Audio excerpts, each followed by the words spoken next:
estimados estudiantes, bienvenidos al módulo 5 del curso de Introducción a la Medicina de la Universidad Señor de Zipán. Vamos a dar inicio a esta jornada académica que está relacionada básicamente para que ustedes puedan introducirse en los conceptos básicos de la atención en primeros auxilios. En este módulo vamos a hablar de lo que corresponde a la reanimación cardiovascular básica que todo estudiante de medicina debe conocer. Vamos a empezar.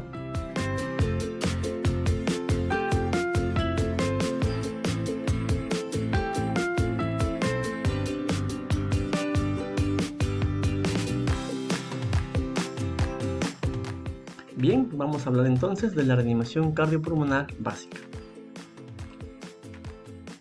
Los objetivos para esta sesión de aprendizaje es que ustedes como estudiantes puedan conocer y aplicar los primeros auxilios de reanimación cardiopulmonar básica, ¿no? Que ustedes puedan conocer y aplicar técnicas de reanimación cardiopulmonar básicas y que les permita actuar de manera rápida y eficaz ante una persona que pueda presentar una parada cardiorrespiratoria, ¿no? Además de identificar y aprender cómo es una parada cardiorrespiratoria y el procedimiento para que puedan hacer la reanimación, ¿no? Los contenidos, vamos a hablar de la definición, vamos a hablar de las causas, los objetivos, tipos de cadenas de supervivencia, los conceptos críticos que se utilizan en la reanimación cardiopulmonar básicas, así como también el algoritmo de reanimación cardiopulmonar y algunos mecanismos que se utilizan en la reanimación, como el desfibrilador automatizado externo, que corresponde ya a un tipo de reanimación complementaria.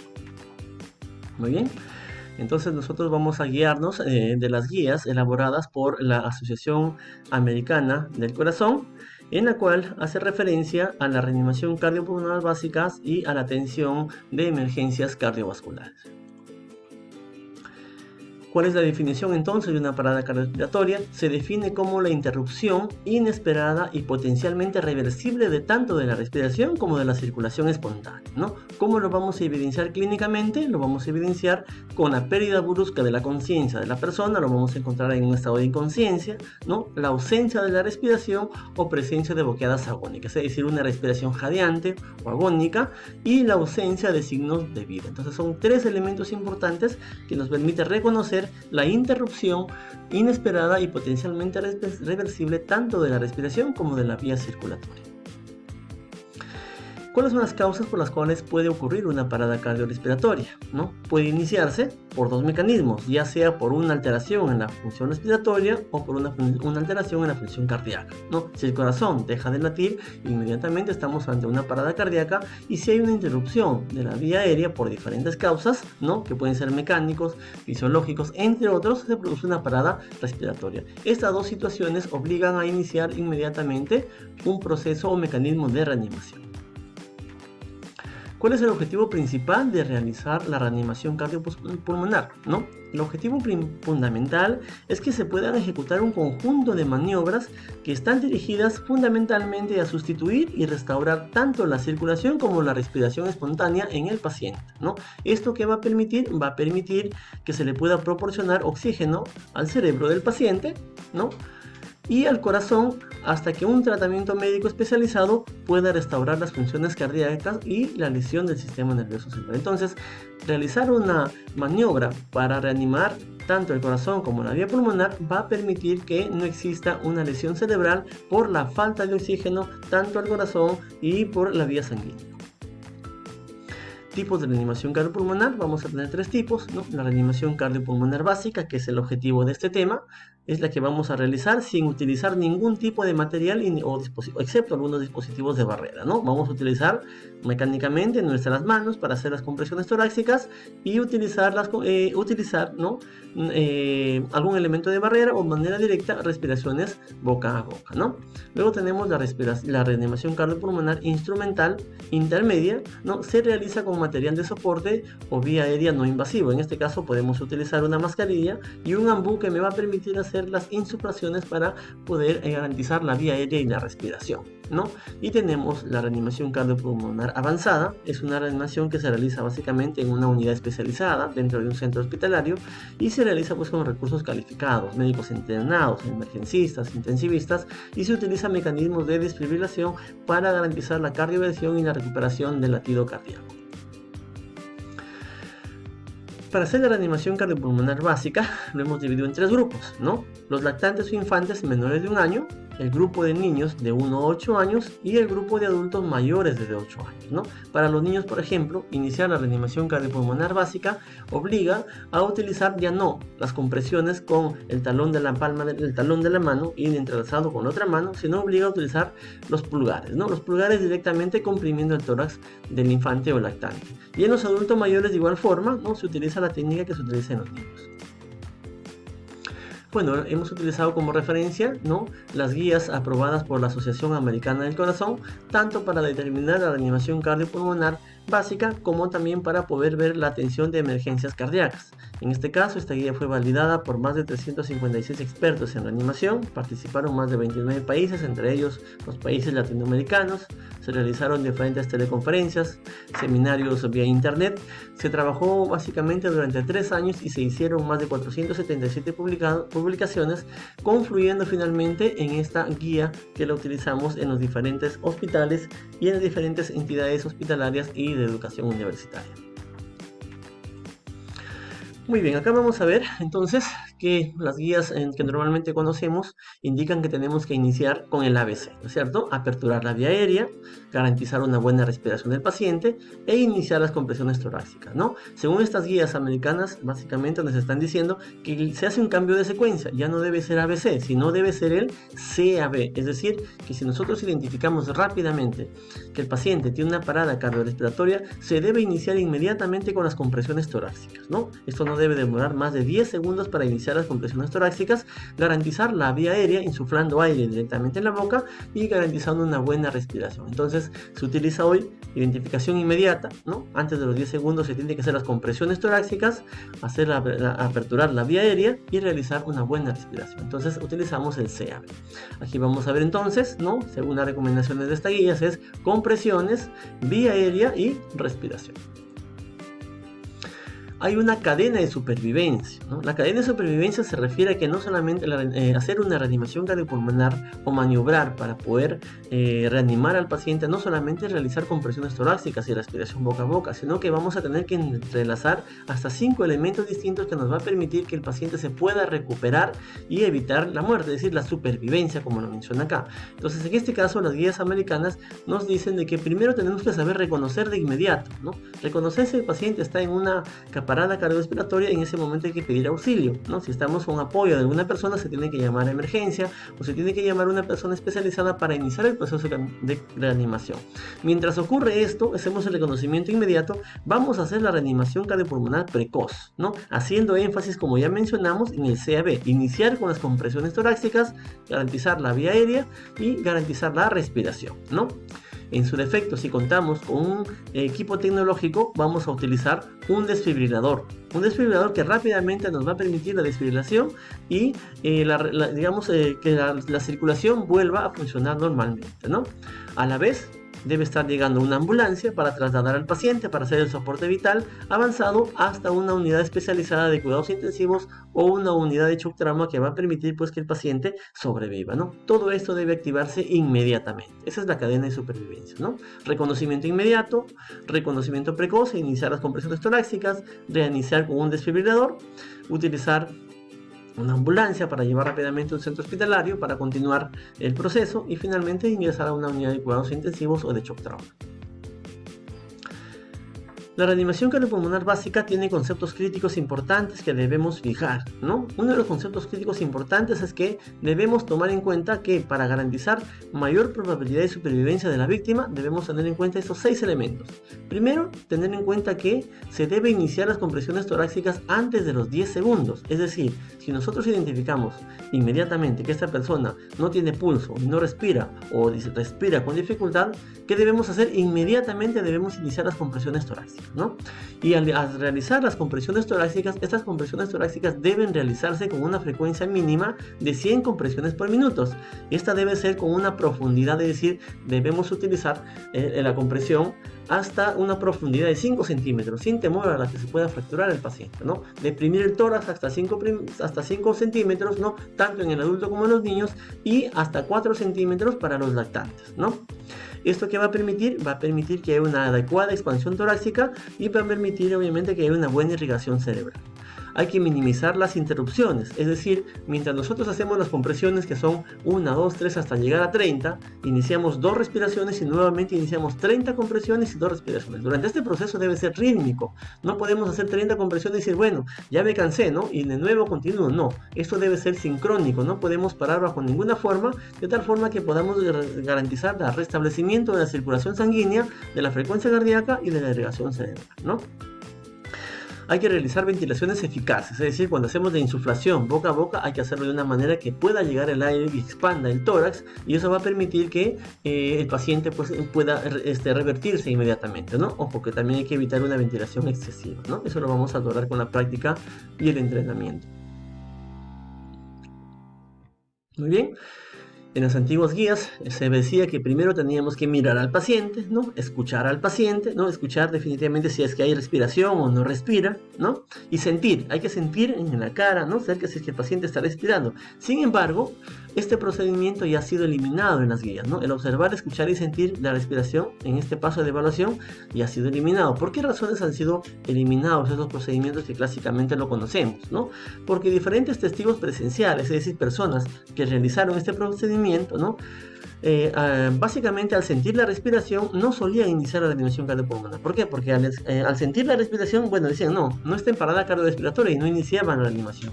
Acabo de decir que para poder garantizar una supervivencia del paciente, esta debe iniciarse durante los 10 primeros segundos, 10 segundos para reconocer el problema e inmediatamente iniciar las compresiones. Si no iniciamos las compresiones muy tempranamente, la posibilidad de supervivencia del paciente es mínima, ¿no?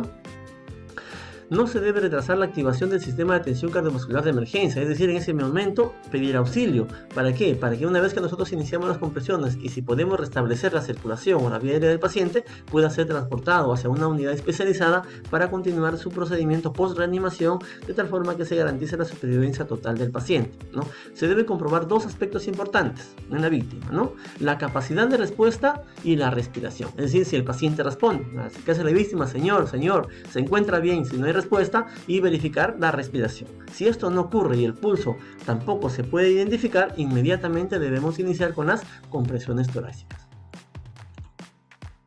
Muy bien, acá vamos a ver básicamente las recomendaciones de la Asociación Europea del Corazón también, en sus guías nos menciona, ¿no? Tenemos que acercarse al paciente inmediatamente, lo vamos a ver inconsciente a través de la observación, nos vamos a acercar y le vamos a gritar, ¿no? Vamos a decirle, señor, ¿se encuentra bien? ¿No? Si no responde, inmediatamente tenemos que verificar la vía aérea, ¿no? Vamos a levemente elevar la cabeza, ¿no? Con la palma de la mano izquierda levantar el cráneo y por la frente, y con el dedo índice y pulgar levantar levemente el mentón, de tal forma que se pueda permeabilizar la vía aérea, ¿no? Vamos a escuchar, vamos a ver si el paciente tiene respiración, ¿no? En todo caso, si el paciente respira normal, si respira normalmente, tenemos que poner al paciente en recuperación, no necesitamos iniciar animación, el paciente respira, tiene pulso, ¿no? Pero si no respira normalmente o no respira, inmediatamente se pide auxilio, se llama al SAMU o al centro de emergencias e iniciamos, ¿qué cosa hemos dicho? Iniciamos las compresiones torácicas. ¿Con qué frecuencia? Con una frecuencia de 30 compresiones torácicas cíclicas y 2 ventilaciones, ¿no? 32, de tal forma que en un minuto deben hacerse por lo menos 3 ciclos y continuar sucesivamente hasta que el paciente pueda restablecer tanto la vía aérea como la circulación. En todo caso, si nos encontramos en un establecimiento donde exista un desfibrilador, inmediatamente utilizar también el desfibrilador, sin dejar de hacer las compresiones torácicas mientras preparamos el desfibrilador. Los desfibriladores generalmente tienen instrucciones muy sencillas que van a permitir iniciar la desfibrilación del paciente para revertir y recuperar la circulación y la respiración. Estos procedimientos pueden evitar la muerte de manera muy prematura, ¿no? Garantizan una mayor supervivencia.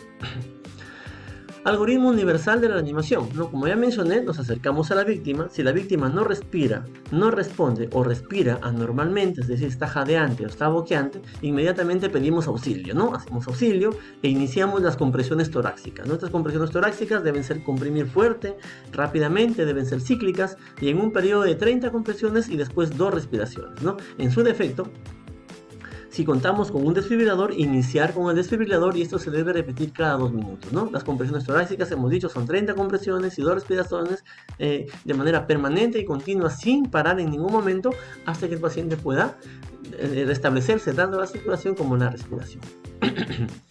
Este procedimiento, si lo hacemos adecuadamente con un buen entrenamiento, podemos garantizar la supervivencia hasta del 50% de las personas. Pasos para poder hacer una adecuada reanimación cardiopulmonar, ¿no? Como ya le mencioné, el primer paso es evaluar si la víctima responde, ¿no? Si responde o no responde, ¿no? Señor, se encuentra bien. Si la víctima no responde, inmediatamente pasamos a comprobar si la respiración, si es normal o no. Vamos a ver si no respira o en su defecto respira mal, está jadeante o está boqueante, ¿no? Entonces en ese momento vamos a inmediatamente pedir auxilio, ¿no? Pedir ayuda, ¿no? Si se encuentra solo, vamos a activar el sistema de emergencia del SAMU o en su defecto buscamos si es que existe un desfibrilador. ¿Por qué las guías europeas y la Asociación Americana considera un desfibrilador? Bueno, en nuestro país y en Latinoamérica estamos generalmente muy retrasados en esos aspectos de atención crítica de pacientes, ¿no?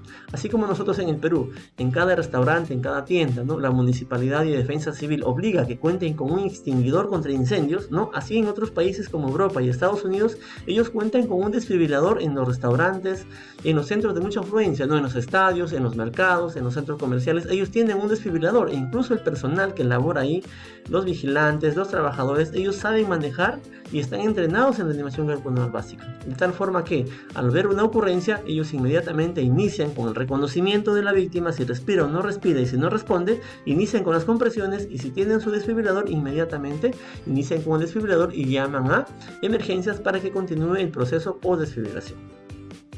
El segundo paso entonces es comprobar el pulso de la víctima. Para ello vamos a tener 5 a 10 segundos, ¿no? No vamos a tener más, nos vamos a comprobar el pulso, ¿no? 5 a 10 segundos, inmediatamente si no hay pulso, iniciamos las compresiones, ¿no? Como dice acá, si no se detecta ningún pulso en 10 segundos, se inicia ciclos de 5 compresiones y ventilaciones, 32, 30 compresiones, 2 respiraciones, 30 compresiones, 2 respiraciones, y verificando con la vista si es que la víctima restablece tanto su respiración y también se palpa para ver si es que existe una recuperación del pulso, ¿no?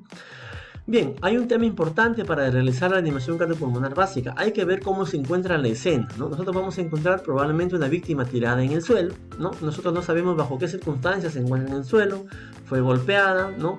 Sufrió por una enfermedad cardíaca, tuvo un desvanecimiento súbito, ¿no? Estuvo consumiendo alimentos y tuvo un cuerpo extraño, atragantamiento con una pieza alimentaria, no lo sabemos, ¿no? O puede ser que estuvo haciendo limpieza y accidentalmente chocó con un cable de electricidad y cayó al piso, se encuentra inconsciente. Entonces nosotros tenemos que asegurar la escena. ¿Por qué debemos asegurar la escena? Para que nosotros también cuando iniciemos la reanimación no nos convertamos en víctimas, ¿no? Muchas veces se ha visto que en el afán de inmediatamente hacer la reanimación cardiopulmonar, la persona rescatista también se ha visto como víctima, porque puede haber un cable eléctrico en el suelo y se acercan y no han garantizado la escena, también se van a convertir en víctimas, ¿no? Al acercarse a la víctima, una vez que se asegura la escena, se va a golpear a la víctima en el hombro y vamos a decir, señor, señora, se encuentra bien, gritándole fuertemente, ¿no? En el oído, ¿no es cierto? Vamos a comprobar inmediatamente si la víctima respira o no respira. Si una víctima no respira o no respira con normalidad, como hemos dicho, está jadeante o está boqueante, inmediatamente vamos a pedir auxilio e iniciamos inmediatamente las compresiones torácicas. Muy bien.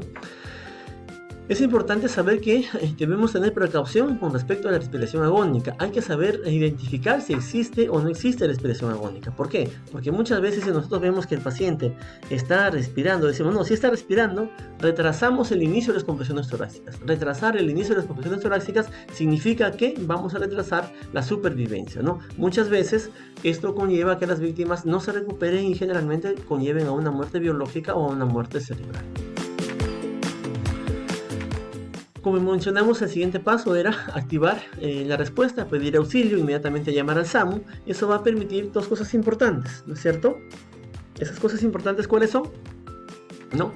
Que el paciente, ¿no? Acá estamos haciendo que el paciente llame a emergencias, ¿no? Vamos a hacer que podamos tener apoyo, garantizar la cadena de supervivencia, ¿no? Los profesionales de la salud no deben tardar más de 10 segundos en comprobar el pulso. En otras palabras, si ustedes se van a encontrar en una escena y una escena de una persona inconsciente, entonces ustedes van a tener como profesionales de la salud, como estudiantes de medicina, van a tener 10 segundos, ¿no? 10 segundos o menos de 10 segundos para poder comprobar el pulso y comprobar la respiración, para que inmediatamente puedan activar los procesos de compresión, ¿no? ¿Cómo vamos a hacer el procedimiento para poder identificar el pulso, ¿no? Vamos a ubicarnos al lado izquierdo del paciente, ¿no? Y con el dedo índice y el dedo medio vamos a colocar los dedos a los costados de la tráquea, ¿no? En la parte lateral de la tráquea, ¿no? Porque por acá está, digamos, por donde podemos ubicar a la arteria carótida y es ahí donde nosotros vamos a palpar, ¿no? Vamos a palpar entonces inmediatamente y vamos a sentir el pulso. ¿Y vamos a tener cuánto tiempo? Mínimo 5 segundos, pero no más de 10 segundos, ¿no? Si la víctima no tiene pulso, ¿qué vamos a hacer? Inmediatamente vamos a iniciar con las compresiones torácicas, ¿no? ¿Cómo iniciamos las compresiones torácicas? Hemos dicho 30 compresiones por 2 ventilaciones, en ciclos repetitivos hasta completar 5 ciclos y verificar la respiración y el pulso, ¿no? Sin parar. Generalmente se pide, ¿no?, que cuando se hace la reanimación cardiopulmonar se haga con 2 personas, de tal forma que alguien esté haciendo las compresiones y alguien haga las respiraciones. Hacer las compresiones torácicas jóvenes no es sencillo, ¿no? Sí, fácil, voy a hacer las compresiones. Te vas a cansar rápidamente, ¿no? No vas a llegar ni un minuto y ya estás jadeando, ¿no? Ya no puedes más. Y si tú no haces las compresiones torácicas de tal forma que el tórax se deprima 5 centímetros, definitivamente no vamos a garantizar una buena irrigación cerebral. No va a haber una protección de oxigenación cerebral. Entonces hay que trabajar 2 personas de tal forma que puedan intercambiar, ¿no? Para garantizar una adecuada reanimación del paciente, ¿no? ¿Qué vamos a hacer? Lo vamos a situar al lado de la víctima, como menciona este algoritmo, ¿no? Vamos a asegurarnos de que la víctima esté en una decúbito dorsal, en una superficie plana, ¿no? Y a la vez vamos a colocar, como mencionamos en esta figura, acá, ¿no? Vamos a colocar, vamos a entrar, vamos a ubicarlo en el esternón, ¿no? Vamos a colocar, ¿no?, el talón de la mano, ¿no?, el talón de la mano izquierda, y la mano derecha, ¿no?, entrelazada sobre la mano izquierda, ¿no? Eso nosotros, así como ven acá en la figura, ¿no es cierto?, van a ubicar el tercio medio del esternón y van a colocar su palma allí, ¿no es cierto? Acá ya lo vemos, ¿no?, acá está la palma de la persona, ¿no? Pero ustedes vean cómo es la forma de hacer correctamente las compresiones. Van a ver que los brazos de esta persona se encuentran en ángulo recto, ¿no? Se encuentran en ángulo recto. A ver, ya me pasé mucho. Se encuentran en ángulo recto al cuerpo de la persona, ¿no? Entonces esto va a garantizar que se hagan compresiones. Ahora, cuando se hacen las compresiones torácicas no se van a flexionar los codos, es decir, vamos a doblar los codos, ¿no? Debe permanecer de manera recta y con todo el peso de nuestro cuerpo vamos a hacer las compresiones torácicas, ¿no? Conforme estamos viendo en esta posición de esta simulación. Bien, vamos a ver paso a paso entonces. Vamos a ubicar el tercio medio del esternón, ahí vamos a colocar la palma de la mano, ¿no? Y vamos a entrelazar los dedos de la otra mano, como vemos acá en este rescatista, ¿no? Es una posición correcta, y como ven acá, los codos no los flexionan, ¿no? Cada compresión lo va a hacer con todo el peso de su cuerpo, ¿no? De tal forma que pueda deprimir el tórax para garantizar, pues, una adecuada ventilación. Datos fundamentales a tomar en cuenta, ¿no? Tenemos que hacer ciclos de 30 compresiones torácicas y 2 ventilaciones, ciclos repetidos hasta esperar que la víctima pueda recuperarse. Hemos dicho que después de 5 ciclos de 30 compresiones y 2 respiraciones, tenemos que verificar si hay pulso y se respira. Si no, vamos a seguir hasta que el paciente pueda revertir la circulación y la ventilación. Es importante ver que si de repente el rescatista tiene una lesión en la muñeca y de repente no va a poder entrelazar los dedos, hay otra alternativa para poder hacer esto, ¿no? Como ustedes ven acá, vamos a agarrar la muñeca de la mano contralateral, ¿no? Y vamos a ejercer presión sobre el tórax, ¿no? De esta forma va a permitir que podamos ayudar. Porque puede ser que tengas una enfermedad reumática o por ahí tienes una inflamación de la mano, y al iniciar las compresiones, si tú no lo haces con la fuerza que acabamos de mencionar, no vas a deprimir el tórax y no vamos a garantizar una adecuada compresión torácica. Por lo tanto, no vamos a hacer una buena reanimación cardiopulmonar. Muy bien, acá vamos a ver la técnica de poder garantizar la vía aérea. Acá como vemos esta víctima, ¿no? Vamos a ver que en esta posición la vía aérea se encuentra obstruida, ¿no? No está permeable. Entonces, con la mano derecha vamos a colocarla sobre la frente de la víctima y ligeramente la vamos a flexionar, ¿no? Y nos vamos a ayudar con la mano izquierda colocando el dedo índice y el dedo medio en el mentón, en el hueso maxilar inferior, ¿no? Sin hacer mucha presión, y ligeramente vamos a flexionar hacia arriba, ¿no? Esta flexión que va a garantizar, vamos a ver que poco a poco se va liberando la vía aérea, ¿no? Se libera y esta se encuentra permeable. De tal forma que en esta posición va a permitir que puedan hacer ustedes las respiraciones boca a boca y va a llegar una buena ventilación hacia la vía torácica. Es importante mencionar de que no debemos presionar con fuerza, como menciona acá, el mentón, ¿no? Acá no podemos presionar con fuerza, porque si presionamos con fuerza podemos hacer daño, podemos obstruir la vía aérea. Y cuando hacemos las insulaciones no nos va a ayudar a hacer una adecuada ventilación hacia la vía aérea. Bueno, actualmente como médicos debemos, y como estudiantes de medicina, bueno, ya no vamos a hacer respiración boca a boca, ¿no? Imagínense, bueno, es nuestra obligación hacerlo, ¿no? Pero en tiempos del COVID, imagínense encontrar una persona en la calle y tienen que hacer respiración boca a boca. Entonces, por cuestiones de bioseguridad, ¿qué va a ocurrir? Que se pueden contagiar del COVID. Entonces, recomendación, hay que utilizar en nuestro bolsillo, así como utilizamos un estetoscopio, un termómetro, un tensiómetro, ¿no? Un pulso oxímetro, también, estimados estudiantes, tienen que implementar dentro de su mochila de materiales estas mascarillas especiales, ¿no? ¿Por qué? Porque nunca sabemos cuándo lo vamos a utilizar y debemos tenerlo a la mano. Esta mascarilla de insuflación, ¿qué va a permitir? ¿No? Vamos a ponerlo directamente acá. Esta mascarilla va a permitir que lo coloquemos directamente en el rostro del paciente, ¿no? Que cubra tanto la boca como la nariz, ¿no? Como ustedes verán, con el dedo índice y con el dedo pulgar vamos a colocarlo, ¿no? Alrededor de la boca y la nariz del paciente, de tal forma que no escape el aire, y a través del orificio saliente vamos a insuflar, ¿no? Vamos a insuflar a la víctima y ya no vamos a hacer este procedimiento, ¿no? El procedimiento correcto sin mascarilla es que con el dedo pulgar y el dedo índice hacemos una presión de las fosas nasales, elevamos el mentón del paciente para que la vía aérea esté permeable y usamos las insuflaciones. En su defecto, si contamos con esta mascarilla, vamos a hacerlo con este procedimiento. Con las dos manos colocamos, ¿no? Índice y pulgar alrededor de la boca y que cubra también la nariz, e iniciamos las insuflaciones. Muy bien, entonces el uso del dispositivo bolsa mascarilla, ¿no? Para reanimación cardiopulmonar, que ya no es básica, básicamente es para hospitalaria, valga la redundancia, se utiliza otro tipo de mecanismos, ¿no? Vamos a utilizar máscaras, ¿no? Con bolsa reservorio, ¿no? Acá, como ustedes ven, la forma correcta es que con la mano derecha se pueda colocar alrededor, haciendo un arco en C, ¿no? El dedo índice y el dedo pulgar, ¿no? Alrededor de la mascarilla y cubriendo la boca y la nariz del paciente, ¿no? Se coloca la mascarilla para evitar que salga aire. Y con la mano izquierda vamos a hacer la presión de la bolsa, ¿no? Eso va a permitir que insufle aire directamente hacia los pulmones de la víctima, ¿no? Es otro mecanismo que se puede utilizar, ¿no? Si tienen dinero, utilícenlo, ¿no? Y como les mencioné, en los países europeos ya cuentan con desfibriladores automatizados, ¿no? Mientras preparan el desfibrilador, inmediatamente continúan con las compresiones torácicas y respiraciones, pero en los países adelantados, como ven acá, ya tienen estos desfibriladores que es muy fácil y garantizan una mayor supervivencia de los pacientes, ¿no? Acá vemos una víctima, ¿no es cierto? Estos son rescatistas que van a utilizar un desfibrilador y van a utilizarlo correctamente, ¿no? Muy bien, acá como vemos un ejemplo, ¿no? En países donde existe pues, una alta concurrencia de públicos, por ejemplo, este es un estadio que tenemos acá, miren, así como acá tenemos extinguidores de oxígeno, que estamos contra atrasados solo para incendios, en otros países, ¿no? Ya tienen desfibriladores, ¿no? Están disponibles para que cualquier persona entrenada, ¿no? Pueda realizar la reanimación cardiopulmonar, en este caso utilizando un desfibrilador que permita recuperar rápidamente a la víctima, ¿no?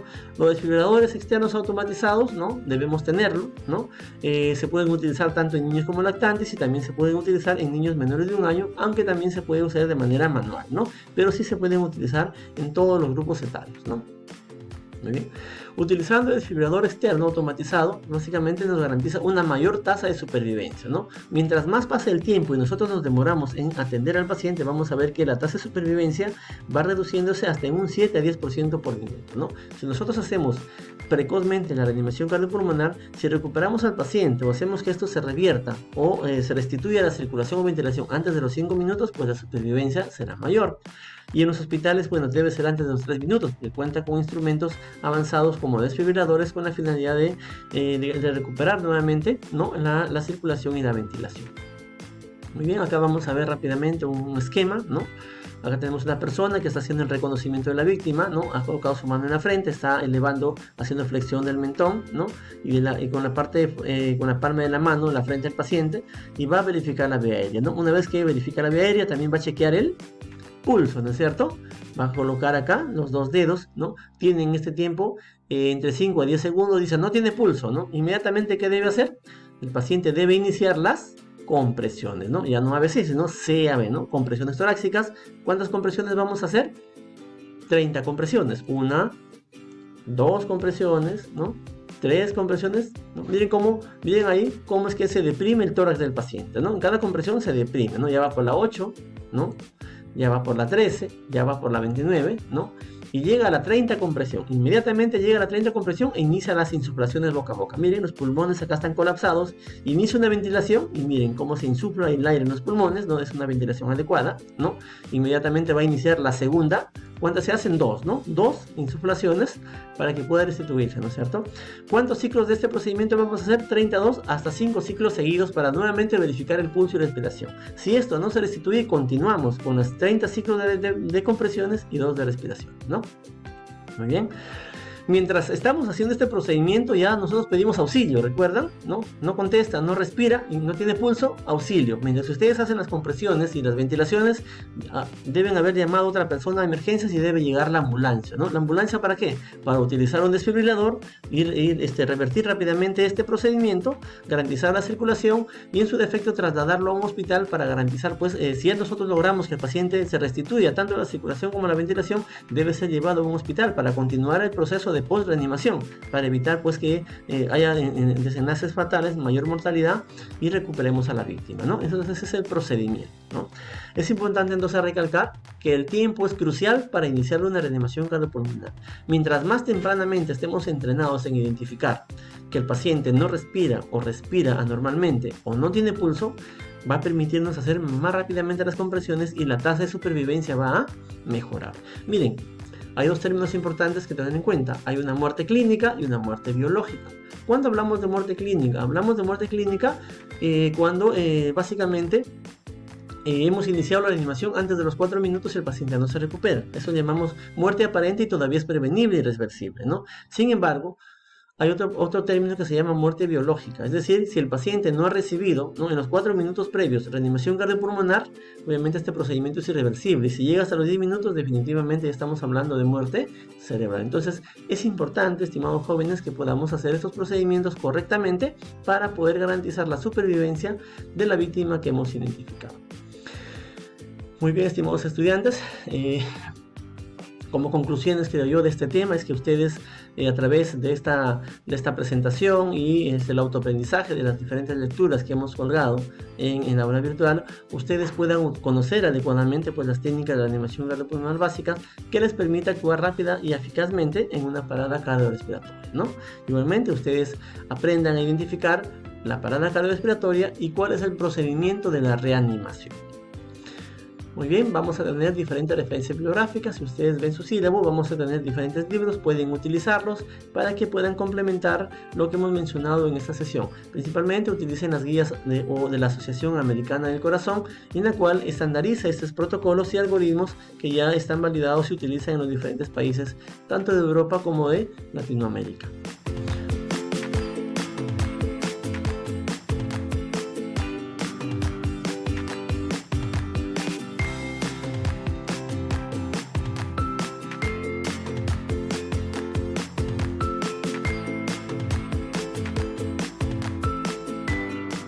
Muy bien, estimados estudiantes, a manera de conclusión podemos decir que la reanimación cardiopulmonar básica es un procedimiento que se debe realizar de manera inmediata, ¿no?, para garantizar la supervivencia de las víctimas.